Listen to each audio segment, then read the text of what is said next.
4,000 వీళ్ళందరూ కూడా self made అన్నారు. Yes sir. ఈవెన్ జూనియర్ ఎన్టీఆర్కి వాళ్ళ లెగసీ అయితే ఉండొచ్చు కానీ బట్ తను ఒక స్టేజ్కి వెళ్ళాలంటే కంపల్సరీగా తనే కష్టపడాలి. అవును సార్, అవును. మనకు తెలుసు హిస్టరీలో ఎంత లెగసీ ఉన్నా కూడా కొంతమంది వాళ్ళలాగా నిలబెట్టుకోలేకపోయారు. కారణం ఏంటంటే మీరు అన్నట్టు డెడికేషన్ లేకపోవటము ఇంకేదైనా కారణం కాదు.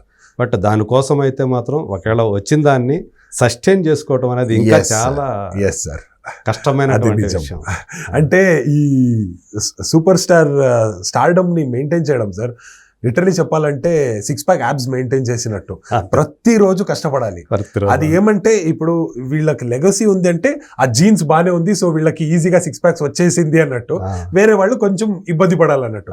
బట్ అది మెయింటైన్ చేయాలంటే వాళ్ళు అంతే ప్రతిరోజు ఆ డయట్ మెయింటైన్ చేయాలి, ఇది చేయాలి. సో దట్ ఈస్ సంథింగ్ నేను వెరీ సిమిలర్, చాలా ఈజీగా అర్థమవుతుంది అంటే that is the way I can put it across.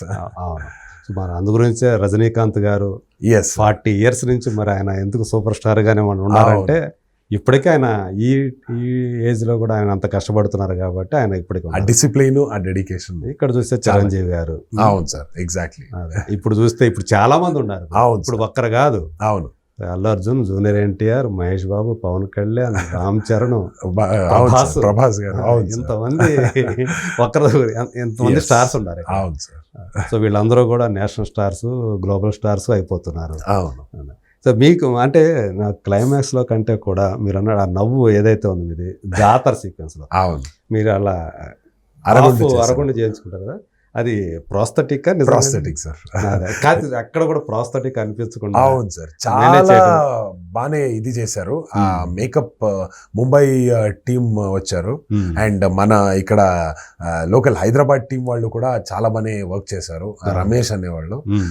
So అదన్నీ చేసినప్పుడు పర్ఫెక్ట్ గా ఇది రావాలి, న్యాచురల్ గా కనపడాలి అని చెప్పి ఈవెన్ చిన్న చిన్న దెబ్బలు కూడా కరెక్ట్ గా అక్కడ రావాలి. అంటే ఇప్పుడు ఒకవేళ మనం బ్లేడ్ పెడితే ఎట్లా వస్తుందో అలా రావాలి కదా. Exactly sir. అంటే ఒక మనం దాన్ని ఏమంటాము, ఒక హెయిర్ కట్ అయినప్పుడు కింద కనిపిస్తుంది మన బేస్, అది ఎలా ఉంటుంది అలాగా. Correct sir. అదన్నీ చాలా కేర్ఫుల్ గా చూసుకొని చేశారు.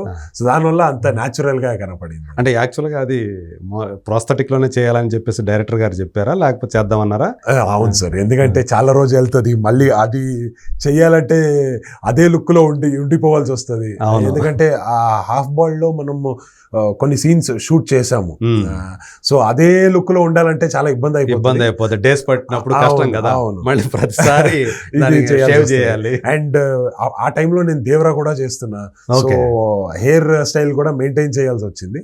సో చాలా కేర్ తీసుకుని అవన్నీ ట్రై చేసి లుక్ టెస్ట్ చేసి ఆ ఫైనల్ రిజల్ట్ కి వచ్చారు సార్. అంటే యాక్చువల్ తను అడిగారా చేద్దాము అన్నారా? లేదు సార్, చెప్పలేదు. ఆయన ఏం చెప్పలేదు. సో ఆయన ముందుగానే అర్థం చేసుకొని ఓకే ఇది ప్రోస్థెటిక్ వాళ్ళకు కూడా ఐడియా ఉంటది, వీడికి కూడా చాలా కమిట్మెంట్స్ ఉంటాయి అని.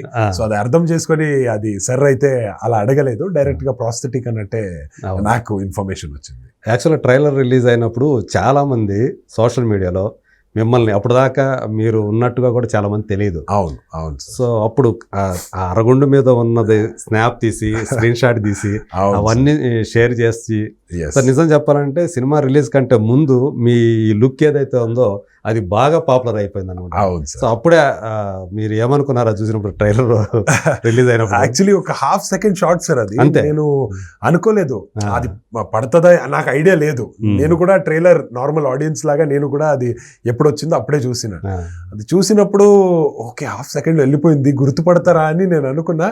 బట్ ఇమ్మీడియట్ గా నాకు మెసేజెస్ రావడానికి స్టార్ట్ అయింది సార్. అంటే నేనే అని తెలుసుకొని చేయడం కొంతమంది, అవును, అది కాకుండా చూడండి మీ మీద మీమ్స్ స్టార్ట్ అవుతుంది, మీమ్స్ పెడుతున్నారు ఎవరిది అని. ఇప్పుడు బాహుబలి ఎండ్ లో కట్టప్ప ఎందుకు బాహుబలిని చంపేశాడు అనే ఒక విషయం లాగా ఇతను ఎవడు, అరగుండు లుక్ లో ఉండేవాడు ఎవడు అనే ఒక ఇది వచ్చింది అని అన్నారు. అప్పుడు నాకు చాలా ఒక హ్యాపీనెస్ ఫీల్ అయింది సార్. ఓకే ఇది అందరికి వెళ్తుంది, ఎవ్రీబడి అక్సెప్ట్ చేస్తున్నారు అందరూ ఇది అని. అవును. అదే పైగా స్పెషల్ స్టోరీస్ చేశారు, ఆ లుక్ పెట్టేసి చాలా మంది హైలైట్ చేసి వేరే వేరే క్యారెక్టర్స్ మీద అవును. ఆ వేరే క్యారెక్టర్స్ అది అని చెప్పారు, స్టోరీ వాళ్ళదే ఒక స్టోరీ రాశారు. సో ఇవన్నీ నేను చూసిన, అది చూసుకొని నవ్విన, ఎంజాయ్ చేసిన, చాలా బాగా ఇది చేసిన. సో మీరు అండ్ మిమ్మల్ని చూసి మీ ఇంట్లో వాళ్ళు ఏమన్నారు? అది చూసి ఆ సినిమా వచ్చిన తర్వాత మీకు వచ్చింది కదా. అవును సార్. సో అప్పుడు ఆ ట్రైలర్ రిలీజ్ అయినప్పుడు కానీ ఏంటి అసలు అవతార్ ఏంటి ఇది, అలా అదే క్వశ్చన్, ఏంటి ఇది ఇలా ఉంది అని. సినిమాలో వస్తుంది, మీరు చూడండి, ఎంజాయ్ చేస్తారు అని అన్నా. ఏంటో అందరూ బాగానే మాట్లాడుతున్నారని చెప్పి వాళ్ళు కూడా కొంచెం హ్యాపీ ఫీల్ అయ్యారు. బట్ ఫస్ట్ టైం చూసినప్పుడు ఏంటి రాక్షసుడు లాగా ఉన్నాడు, ఏంటిది అని అన్నారు. అదన్నీ సినిమాలో చూసినప్పుడు. మీ ఆవిడేమన్నారు అంటే సార్ సేమ్ చూసి, అబ్బో నువ్వేనా ఇది అన్నట్టు చెప్పారు. నేనే, ఇది అయితే నాకైతే చూడడానికి అవ్వదు అని చెప్పింది. అండ్ దెన్ అలాగే అందరు వాళ్ళ ఫ్రెండ్స్ అందరూ మెసేజ్ చేసినప్పుడు, చూడు ఇలా మెసేజ్ పెడుతున్నారు అని వచ్చి చూపించారు. That was something nice. అది కూడా నాకు కాంప్లిమెంట్ అని చెప్పారు. అది వాళ్ళే కాంప్లిమెంట్ అనే చూపిస్తున్నారు, వాళ్ళకి ఎక్సైట్మెంట్ ఎక్కువ. సో ఆఫ్టర్ రిలీజ్ లేదు సార్, ఇన్ఫాక్ట్ ట్రైలర్ రిలీజ్ అయినప్పుడే. సో ఆ తర్వాత ఆఫ్టర్ రిలీజ్ అయితే చాలా మంచి కాంప్లిమెంట్స్ వచ్చింది సార్. నాకైతే ఐఎమ్ వెరీ హ్యాపీ. అందరూ క్యారెక్టర్ ని ఎంజాయ్ చేశారు, ఓన్ చేసుకున్నారు. దట్ ఈస్ సంథింగ్ నాకు చాలా నచ్చింది. ఆమె చూసారా?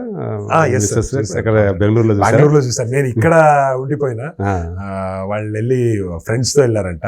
మళ్ళీ ఇదన్నీ ఫినిష్ చేసుకుని మళ్ళీ బెంగళూరుకి వెళ్ళి ఇంకొకసారి చూడాలి. ఆమె నుంచి వచ్చిన కామెంట్ ఏంటి మూవీ చూసిన తర్వాత? చాలా బాగుందని అన్నారు సార్. అప్పటి వరకు యూజువలీ నా ఫస్ట్ క్రిటిక్ అయితే మన ఇంట్లోనే అందరూ నాకు క్రిటిక్స్, బాగానే చేసావు, లేదంటే ఇది కొంచెం ఫేక్ అనిపించింది. ఎందుకంటే ప్రతిరోజు నన్ను చూస్తారు, సో నా న్యాచురాలిటీ వాళ్ళకి తెలిసి ఉంటుంది. సో అదన్నీ చూసిన తర్వాత, లేదు చాలా న్యాచురల్ గానే చేసావు, ఎక్కడ కూడా అది అనిపించలేదు నువ్వు యాక్టింగ్ చేస్తున్నావు అన్నట్టు, ఆ న్యాచురాలిటీ ఉంది, చాలా బాగుంది అని అన్నారు. So I was also very happy. మంచి విలనిని బాగా 100% న్యాయం చేశారు, జస్టిస్ చేశారు. దానికి ఏ క్యారెక్టర్ అయినా న్యాయం చేయాలని చెప్పి నెగటివ్ క్యారెక్టర్ కూడా అలాగే అంతే న్యాయం చేసామని అన్నారు. అంటే ఇప్పటి వరకు, అంటే ఈవెన్ దేవర చేసినప్పుడు కూడా మీకు ఇలాంటి రిసెప్షన్, ఇంత మంచి గుర్తింపు అనేది పుష్ప 2 నుంచే వచ్చిందని చెప్పేసి అనుకోవచ్చా? ఎస్ సార్, నాకైతే అలాగే అనిపించింది. అంటే KGF 2లో చేసినప్పటికీ కూడా. అవును సార్. సో ఇప్పుడు ఈ సినిమా అనేది దొరికింది అంటే మెయిన్ రీజన్ ఏమంటే సార్, ఒకటి లుక్ చాలా డిఫరెంట్ గా ఉంది, కంప్లీట్ మేక్ ఓవర్ దొరికింది సార్. పళ్ళుకు కూడా మనము పెట్టారు కదా. అవును. సో అంటే వాటిని ఏమంటారు, గార పట్టింది అంటారు. అందుకని కిల్లీలు అవి నవిలి యూజువలీ పాన్స్ అవి పాను గుట్కా అవన్నీ తింటే వస్తుంది కదా అట్లా. ఇన్ఫాక్ట్ ఒక షార్ట్ లో కూడా అది ఉంది, నేను రెడీ చేస్తూ ఉంటా, అప్పుడు ఈ సోఫా వచ్చి పడుతుంది అక్కడ. సో ఆ షాట్ లో కూడా అది తీసుకున్నాం మనము. సో ఇవన్నీ చిన్న డీటెయిలింగ్ కూడా సుకుమార్ సార్ ఇది చేశారు, ఇలానే ఉండాలి, ఇలాగే చెయ్యాలి, కనపడాలి, బాగుంటది అని. అండ్ నాకు సార్ చెప్తుంటే నేను కూడా నా హోంవర్క్ చేసుకున్నా. బేసికలీ ఇది వేసుకుని ఇది చేయడం, నేను చెప్పిన ఇది బాగుంటది అని అన్నారు. అంటే సార్ నాకు ఆ ఫ్రీడమ్ ఇచ్చారు. సో సార్ తో నేను ఇది చేసుకుని, సార్ ఇదన్నీ ఉంది కదా, ఇది చేద్దాం బాగుంటది కదా, లేదంటే ఇలా చేయాలా, ఏది బెటర్ అన్నప్పుడు ఇది చేద్దాం, ఇలా బాగుంటది, అదన్నీ నాకు కూడా సార్ చెప్పారు. సో ఆ ఇన్పుట్స్ కూడా వచ్చింది, నా హోంవర్క్ కూడా కొంచెం చేసిన క్యారెక్టర్ కోసం, అదన్నీ కలిసి ఒక మంచి బ్యూటిఫుల్ మేనరిజమ్స్ ఉన్న ఒక క్యారెక్టర్ సృష్టించారు.